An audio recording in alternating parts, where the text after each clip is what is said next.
city in all of human history.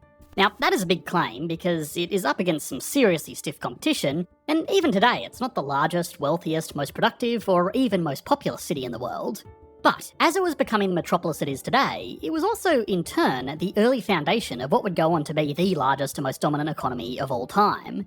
Today, in its ever-expanding borders, the city has a GMP, or Gross Metropolitan Product, of $1.9 trillion, which represents an economy that is not only larger than all but 9 of the most productive countries in the world, being around the same size as Canada, but it's also somehow larger than the collective economy of New York State itself, which is worth exploring to see how that's even possible. The sheer scale of this metropolis does start to make a little bit more sense though when it's considered what it made possible. New York is the financial capital of the world in a country that is the de facto global centre of trade, geopolitics, and it must be recognised, military power.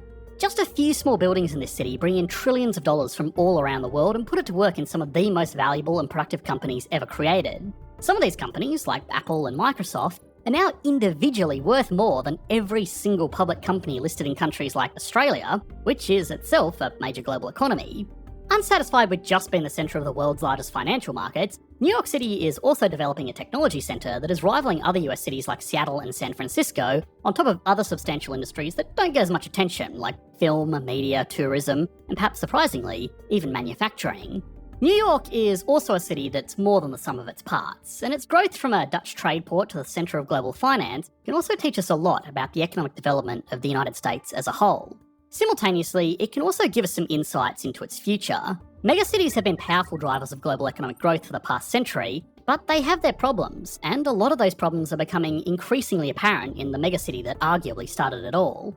So, what is it that made New York City in particular so economically dominant? What can the city reveal about the economic success of the rest of the USA? And finally, what are the economic challenges that this city is going to need to seriously address in the coming years?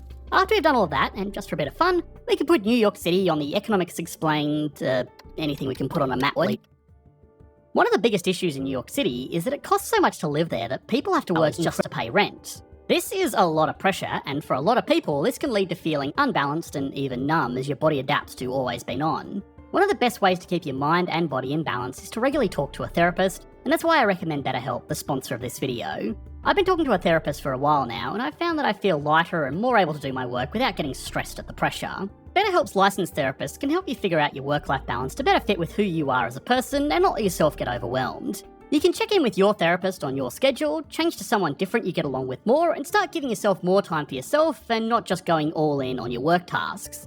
If you go to betterhelp.com/EE, you'll receive not only a 10% discount on your first month with BetterHelp, you'll also be supporting this channel at no additional expense to you.